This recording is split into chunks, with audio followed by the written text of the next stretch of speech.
I watched my son ask his wife for permission to share a childhood memory with me, and that's when I knew I'd already lost him. We were at Marcello's, that upscale Italian place downtown. Daniel's 36th birthday. Saturday evening, warm lighting, the smell of garlic and wine hanging in the air. His colleagues filled the other end of the table, laughing about some project deadline. I sat at Daniel's right, where I'd always sat at family dinners.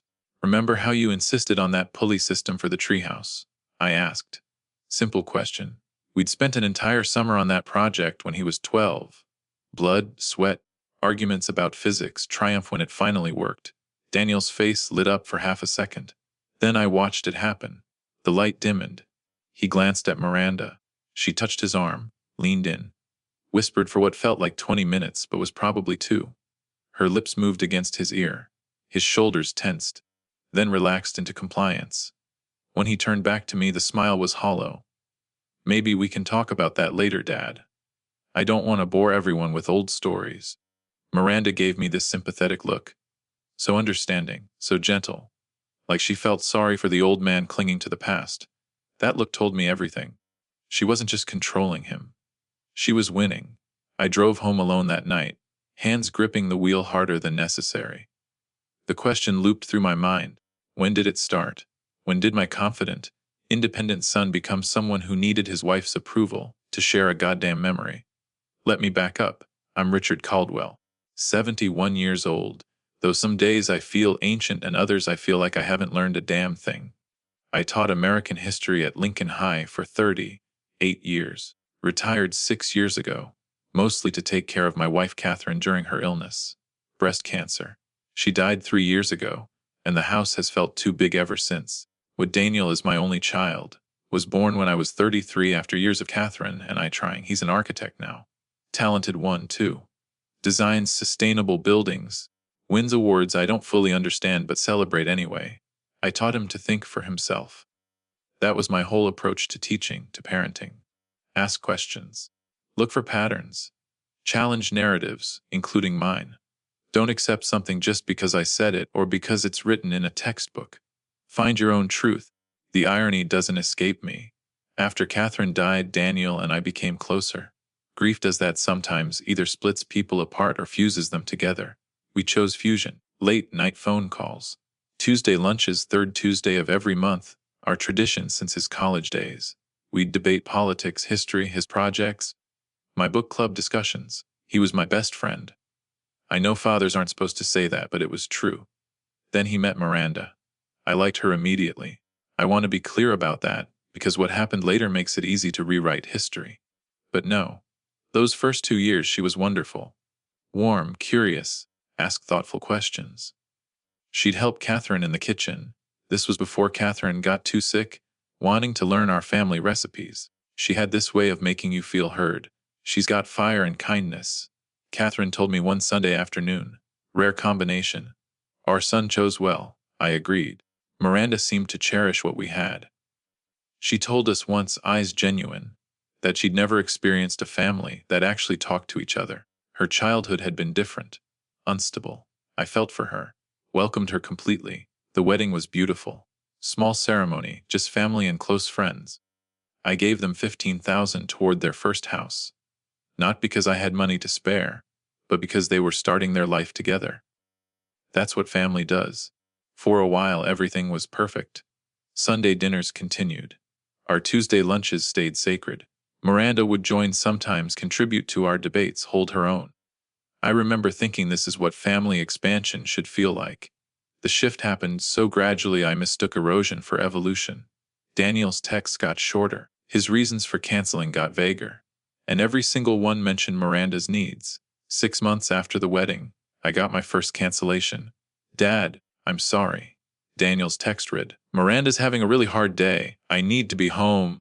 I stared at my phone in the parking lot of the restaurant where we were supposed to meet. Told myself it was fine. Newlyweds need time. I was probably being too available anyway. Catherine had been gone less than a year. Maybe I was clinging. I didn't see the pattern yet. But patterns are what I taught for nearly 4 decades. Economic patterns that lead to revolutions. Social patterns that predict movements. Historical patterns that repeat because humans never learn. I should have recognized this one sooner. By the time I did, my son was already gone. The third canceled lunch made me pull out my journal.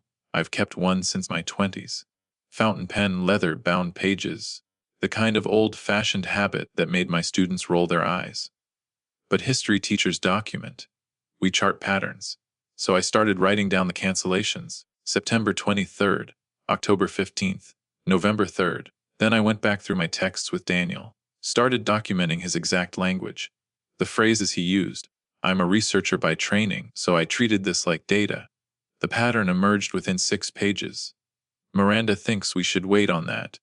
Miranda feels uncomfortable with me being out so late. Miranda worries when I'm not home. Miranda isn't comfortable with me going out tonight. I counted. The word comfortable appeared 14 times across 6 months of texts. Not we decided. Not I think it's better if, her comfort, her feelings, her worries dictating every single decision. My phone would vibrate and I'd feel this twist in my stomach. Before I even looked, the scratch of my pen documenting each one felt like carving evidence into stone. Each page I filled was proof that I wasn't imagining this. My son was disappearing, one canceled plan at a time. Then came my 17th birthday. I made dinner myself. Chicken piccata, Catherine's recipe. Set the table for 2. Opened a bottle of wine to let it breathe. Daniel had confirmed 3 days earlier.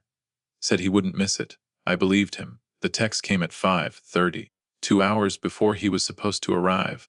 Dad, I'm so sorry. Miranda isn't feeling comfortable with me going out tonight. I know you'll understand. Can we celebrate this weekend? I sat there staring at those words. I know you'll understand. Like my compliance was assumed. Like of course I'd understand that his wife's comfort mattered more than his father's 70th birthday. I set the table anyway. Some pathetic part of me thought he might change his mind, might remember who raised him, might choose me just this once. He didn't. I ate alone. Poured 2 glasses of wine. Drank them both myself. The second place setting sat there mocking me all evening. Empty chair. Folded napkin. Unused fork. That's when I understood the trap. If I called him angry, I'd be the controlling father guilting his adult son. If I told him how much it hurt, I'd be emotionally manipulative. If I pointed out that Miranda seemed to dictate his every move, I'd be attacking his wife. Creating conflict. Forcing him to choose, and he'd choose her. Every time. Because she was right there, and I was the problem. I was trapped in a narrative I didn't write. The next morning, I met my sister Patricia at the coffee shop near her house. She took one look at my face and ordered me a double espresso. Tell me, she said. I showed her the texts, the journal entries, the pattern laid out in black ink. How many times has he canceled since the wedding, she asked. I don't know. 7, 8 times. I heard the defensiveness in my voice. Pat, they're newlyweds. I'm not going to be that father who... That father who what? She leaned forward, her retired family court mediator voice cutting through my excuses. Who expects his adult son to maintain a relationship? Richard, I saw this every day in court for 30 years. Isolation starts slowly. It starts with she needs me. You're being dramatic. Am I? Let me ask you something. When's the last time Daniel initiated contact? When's the last time he suggested lunch instead of you? I opened my mouth. Closed it. Couldn't remember. That's what I thought, Patricia said. She's cutting him off from everyone who knew him before her. Classic control pattern. You need to confront him. Stage an intervention. Bring in his friends, show him what's happening. No. The word came out harder than I intended. If I fight her now, I become the villain in his story. I push him further into her arms. So you're just gonna let her win? I don't know what I'm going to do. I rubbed my temples, feeling every one of my 70 years. But I know what doesn't work. You can't force people to see what they're not ready to see. Prohibition didn't stop drinking, it just drove it underground, made bootleggers rich and law enforcement corrupt. This isn't a history lesson, Richard. This is your son. Exactly. It's my son. And if I attack his wife, he'll defend her. He'll have to.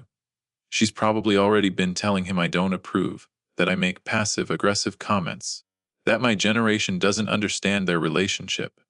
If I confront him now, I prove every word she said. Patricia sat back, frustrated. So what's your plan? I don't have one yet.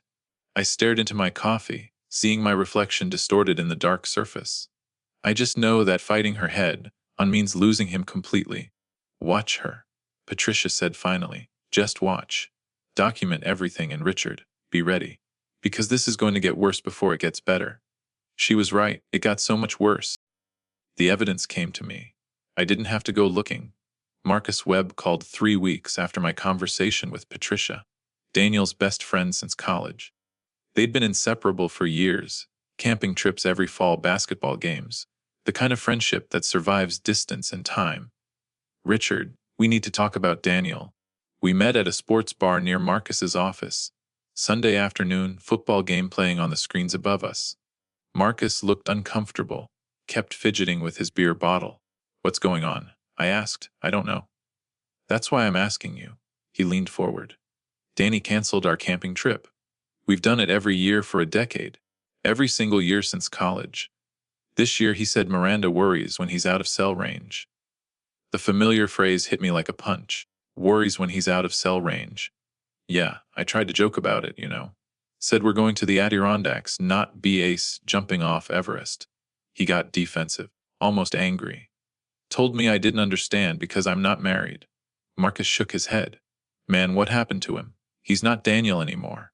He second-guesses everything. We had lunch last week, and he checked his phone 17 times. I counted 17 times in one lunch. I thought maybe there was a work emergency.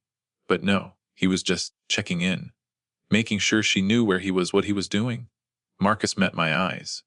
Is everything okay at home? With them, I mean. Part of me wanted to lay it all out, the journal, the pattern, the proof. But what good would it do? I'm watching my son disappear, I said quietly, and I don't know how to reach him without pushing him further away. Marcus nodded slowly. Yeah, that's exactly what it feels like. He's fading.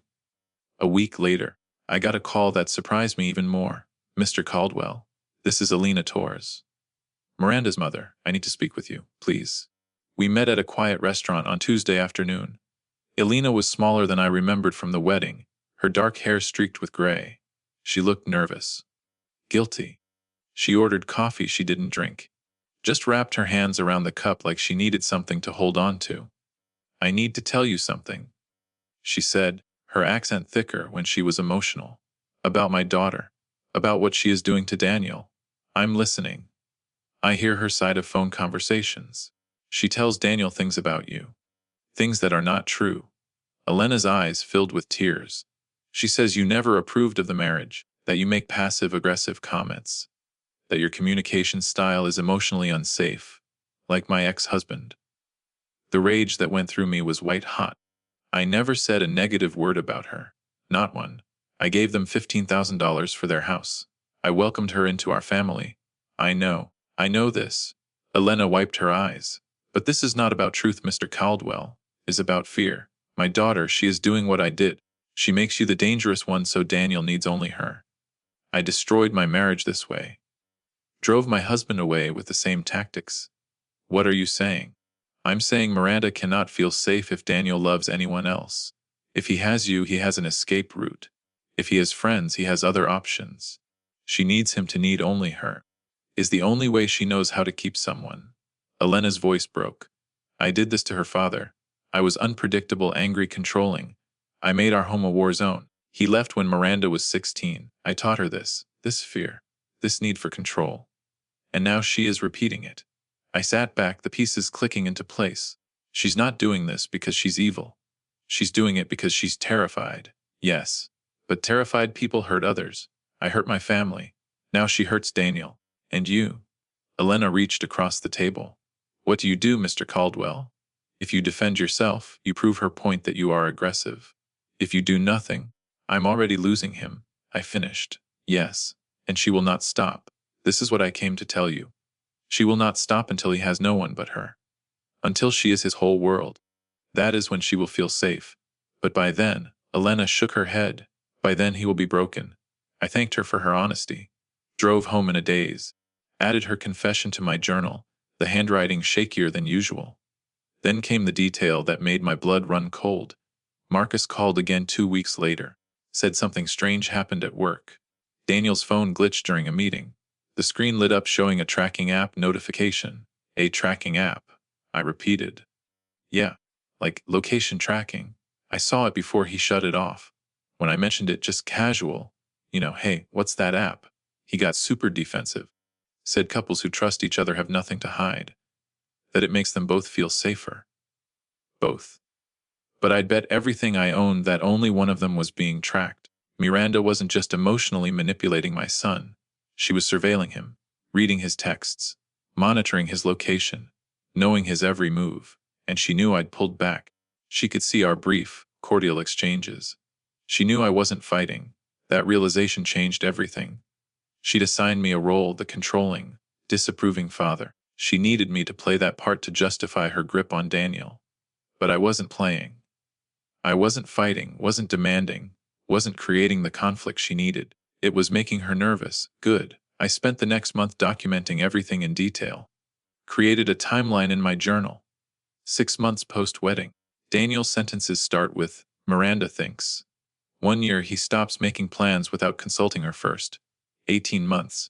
He's asking permission for basic decisions.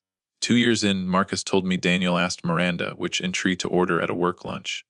At a work lunch, with clients. The scope finally hit me. This wasn't about excluding me. Miranda was erasing Daniel's entire independent existence. Every friendship, every hobby, every decision. All of it filtered through her comfort level, her anxiety, her need for control. Elena knew. Marcus saw it. Patricia recognized it immediately. Daniel's colleagues must have noticed something was wrong. Only Daniel himself seemed blind. Or maybe not blind. Maybe just trapped in a cage so subtle he couldn't see the bars. I had 9 months to find out. Christmas Eve. Year 2 of their marriage. The family gathering at Patricia's house. I'd been pulling back for months. Polite when Daniel called. Available if he reached out. But I stopped initiating. Stopped pursuing. Just stepped back into dignified silence. Miranda cornered me in the kitchen around 10 o'clock. Everyone else was in the living room, laughing over some story Patricia was telling. Miranda came in under the pretense of helping with dishes. Richard, I've noticed you and Daniel don't talk as much lately. Her voice was soft, concerned. I hope I haven't. I mean, I would never want to come between you two. I dried a plate slowly. Didn't look at her. Is everything all right? She continued. With your health, or... I turned to face her directly. I'm giving you exactly what you wanted, Miranda. Full access. Complete emotional ownership. No competition from the controlling father. Enjoy it. Her mask slipped. Just for a second. Fear flickered in her eyes. I don't. What are you talking about? You know exactly what I'm talking about. I kept my voice calm. Almost gentle. We're both intelligent people. I understand the psychology. I've seen it in history 1,000 times. The difference is, I'm willing to wait. This is exactly what I mean. She recovered quickly, tears forming. These kinds of comments, they hurt Daniel. He loves you, Richard. I'm just trying to protect. I know what you're trying to do. The question is whether you understand what happens next. What does that mean? It means I'm not going to fight you. I'm going to disappear. And then we'll see what happens when Daniel has no one but you for everything. Every decision, every emotion, every need. I let the words settle. I wonder how long that will feel like love before it starts to feel like drowning. Patricia called from the living room, breaking the moment. Miranda whispered, shaken. You're wrong about me. I hope I am, I said quietly. For Daniel's sake, she left the kitchen. I stood there gripping the counter, my hands trembling with suppressed rage. Patricia found me 10 minutes later.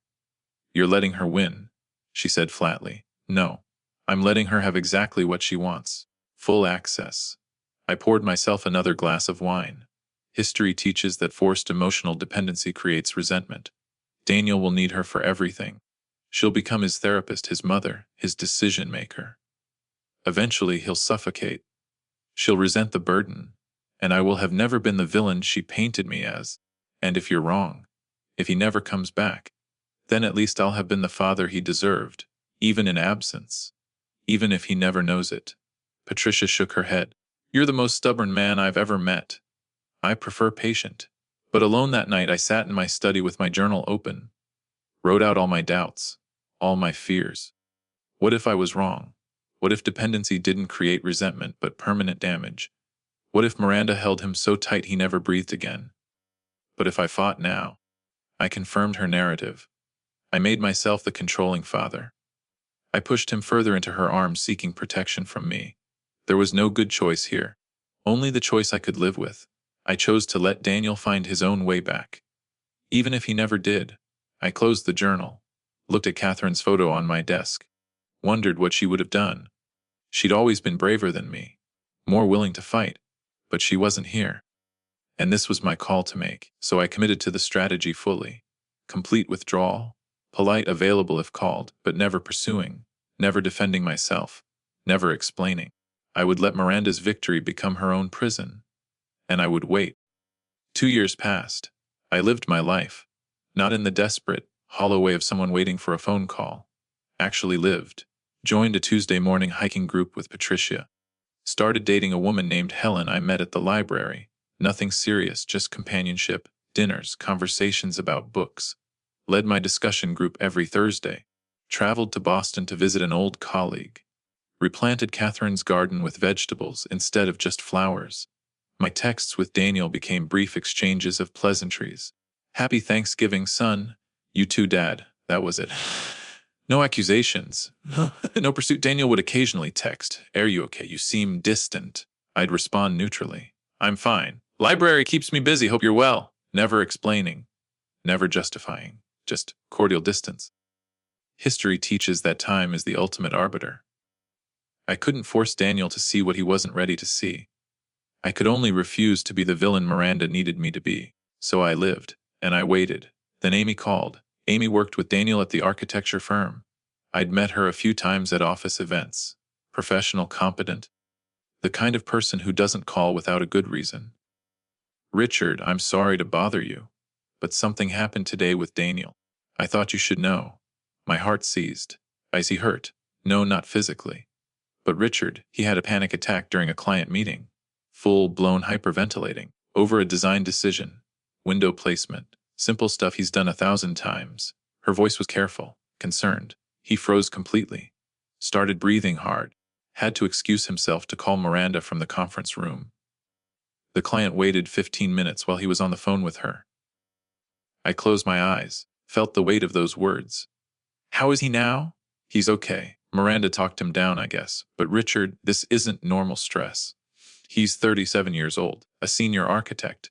He shouldn't need permission from his wife to do his job." Pause. "I something going on. At home." Every instinct in my body screamed to intervene. Drive to his office. Shake him awake. Force him to see what was happening. I forced my voice to stay steady.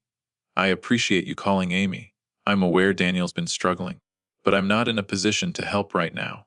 Not in a position. You're his father. I know. But sometimes being a father means knowing when your help will hurt more than it heals."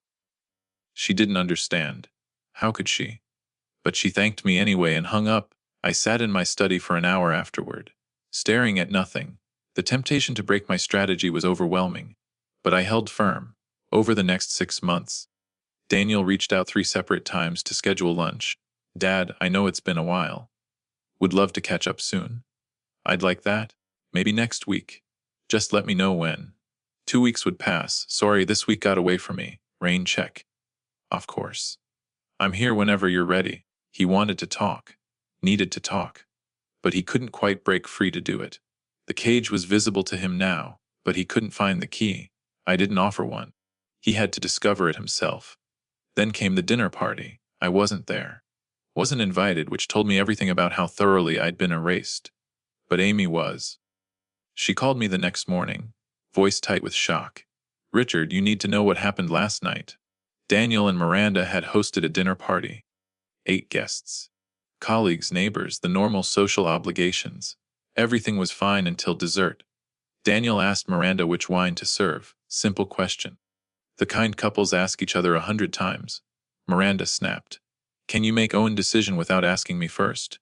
Amy recounted the words exactly, said they'd seared into her memory. "Just pick the fucking wine, Daniel." The room went silent. All 8 guests frozen. Forks halfway to mouths. Daniel looked, in Amy's words, like a kicked dog. Miranda realized what she'd done. Tried to recover with tears and apologies. But the damage was complete. Guests made excuses and left early. The evening died right there. He barely spoke the rest of the night, Amy said. Just sat there looking small. Richard, it was awful. She destroyed him in front of everyone. I thanked her. Hung up, sat with the information. I felt my chest tighten, not triumph, just exhausted sadness. Part of me felt vindicated. The strategy was working. Miranda was cracking under the weight of Daniel's total dependence. Being someone's everything isn't intimacy. It's suffocating imprisonment. But mostly I just felt sad. For my son humiliated in his own home. For Miranda, drowning in a prison of her own construction. For all of us, trapped in patterns we couldn't break. I didn't call Daniel. Didn't reach out. Trusted that this humiliation would be the catalyst. That he'd finally see what I'd seen for years. Amy mentioned he called in sick Monday. Didn't come to work Tuesday either, something was breaking. Finally, I just had to wait a little longer. Patricia called 6 months after the dinner party incident. Daniel's in therapy, she said without preamble. Elena told me. Weekly sessions. Started right after that party. My hand tightened on the phone. How is he? Working through things, apparently. Marcus tried reaching out. Daniel actually responded. Said he's dealing with some stuff. Patricia paused. You should call him, Richard. No. For God's sake, why not? He's taking steps. Meet him halfway. Because halfway implies I was on one side and he was on another. I never left Pat. He needs to cross the full distance himself. He needs to know he can. She hung up frustrated.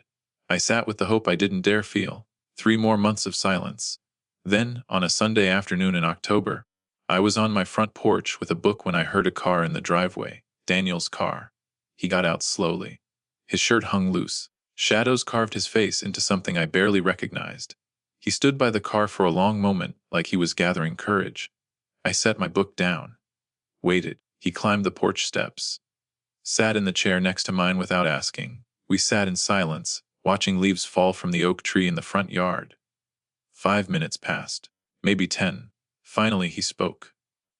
I don't know who I am anymore, Dad. I turned to look at him. Waited. Tell me what you mean, I said gently.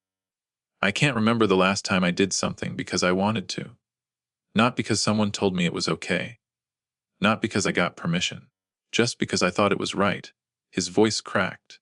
I used to make decisions every day. Design decisions. Life decisions. Now I can't pick a restaurant without asking. I can't breathe without checking if it's allowed. How long have you felt this way? I don't know. Years. It happened so slowly I didn't notice. Or maybe I noticed and pretended I didn't. He wiped his eyes. My therapist asked me when I stopped wearing Mom's watch. I didn't even remember taking it off. What kind of person doesn't remember that? A person who was learning to see with someone else's eyes instead of his own. Daniel broke then. Full tears. His shoulders shaking. I hurt you, he said through the crying. I canceled lunches, stopped calling. Let years go by and I barely saw you. And you just let me go. You didn't fight for me. The accusation stung. But I understood it. Would fighting have helped? I asked carefully. Or would it have pushed you further away? I don't know. Maybe I needed you to fight. Maybe I needed you to grab me and shake me and tell me I was being manipulated. And if I had, would you have believed me? Or would you have run to the person who told you I was trying to control you? Daniel went quiet. I watched the truth settle over him like snow. The second one, he whispered, I would have run to her. Jesus, you knew that. I knew that forcing you to choose between us would mean losing you either way. At least this way I never became the enemy. I was just here, waiting, hoping you'd find your way back when you were ready. What if I'd never come back? My voice broke slightly. Couldn't help it. Then I'd have lived with that. And hoped you were happy. Because you're my son. And sometimes love means letting go even when it destroys you. I'm sorry, Dad. I'm so sorry. I reached over. Pulled him into an embrace. We both cried. 2 grown men on a porch, mourning the years we'd lost and celebrating the reconnection we'd found. Welcome home, Daniel. We talked for 2 hours. He told me about therapy. About couples counseling that started after the dinner party. How Miranda had been defensive at first, then broke down recognizing what she'd done. How terrified she was that he'd leave. How her fear of abandonment had created the exact conditions for it. She didn't mean to hurt me, Daniel said. Or you. She was terrified. Her dad left and she thought if she could control everything, she'd be safe. And I let her. After Mom died, feeling anything was so hard. Miranda offered to feel for me. And I let her. Are you staying with her? I don't know. We're both doing individual therapy now. The therapist says we need to work on ourselves before we can know if we work together. He looked at me. What do I need from you? Just this. Time together. No judgment. Help remembering who you were before you forgot. He nodded, took a shaky breath. I'm wearing Mom's watch again. I looked down. There it was on his wrist. The watch Catherine and I gave him when he turned 18. Good, I said simply. 6 months later, Daniel and Miranda separated. Not divorced yet, but living apart. Daniel got his own apartment. Started making decisions alone. Still struggled sometimes, he told me, but it was getting easier. Marcus scheduled that camping trip. Daniel went without asking anyone's permission. We had lunch every Sunday now. Real conversations, freely given. The victory wasn't sweet. It was bittersweet. Years had been lost. Daniel had been wounded. Miranda was facing her demons in therapy. But my son was free, and he'd freed himself. That mattered more than revenge ever could. 2 years after that porch conversation, Daniel turned 41. I turned 77. We have dinner every week now. Sometimes at my place, sometimes at his apartment. Real conversations. The kind we used to have before Miranda, but deeper now. Forged through pain and rebuilding. Different than before. But perhaps more honest. If you asked me whether my strategy was worth it, on those nights when I wanted to scream, to shake Daniel awake, to expose Miranda's manipulation, I would have said no. The cost felt too high. The waiting felt like torture. If you ask me now, watching my son make his own decisions, wear his mother's watch, laugh without seeking permission, I'd say it was the only way forward. Worth it implies a fair exchange. This wasn't fair. It was just necessary. I lost 4 to 6 years with my son in the prime of our adult relationship. I watched him suffer panic attacks, humiliation, loss of self. And I did nothing. I carried the weight of not knowing if my strategy would work, or if I was just abandoning him to justify my own cowardice. That weight doesn't go away. Some nights I still lie awake wondering if I was cruel. If I should have intervened. If my philosophical patience was really just fear dressed up as wisdom. But I'm more willing to let go now. Less certain I know best. I have a deeper appreciation for autonomy, even when it leads to pain. I'm comfortable with silence and waiting in ways I never was before. I carry sadness, but I also carry peace. History taught me that empires built on control collapse from within. Miranda's empire was no different. My revenge was patience. My weapon was silence. My victory was my son's freedom, earned through his own realization, not my intervention. Do I forgive Miranda? I understand her. She was terrified and broken and hurt people trying to feel safe. She's facing what she did now, individual therapy, twice a week. Dating someone new, from what Alina tells me. Learning healthier patterns.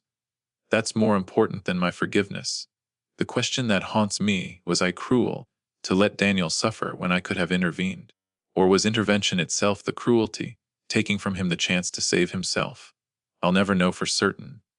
Last week, Daniel came over for our usual Sunday dinner. We were sitting on the porch afterward, watching the sun set. Marcus asked me something yesterday, Daniel said. Asked if I blamed you for not fighting for me back then. What did you tell him? I told him you fought the only way that could work. If you'd confronted her, exposed her, staged some intervention, I wouldn't have believed you. I would have defended her, run to her, proved everything she said about you being controlling. He looked at me. You knew that. I suspected it. I wasn't certain. We lost years, Dad. We did. I met his eyes. But Daniel, I have you back. Not the version of you Miranda created. Not some rescued victim. The actual you. The man who decided for himself to walk out of that cage. That's worth the cost. He smiled. Small but genuine. I love you, Dad. I love you too, son. Always have. Even in the silence. We sat there as the sky turned orange, then purple, then dark. 2 men who'd lost each other and found each other again, not unchanged, but together, and that was enough. If this story resonated with you, I genuinely appreciate a like and subscribe to FamiliX Revenge. Your support helps me share these complicated family truths with others who might be facing similar situations. And I'm honestly curious, what would you have done in my position?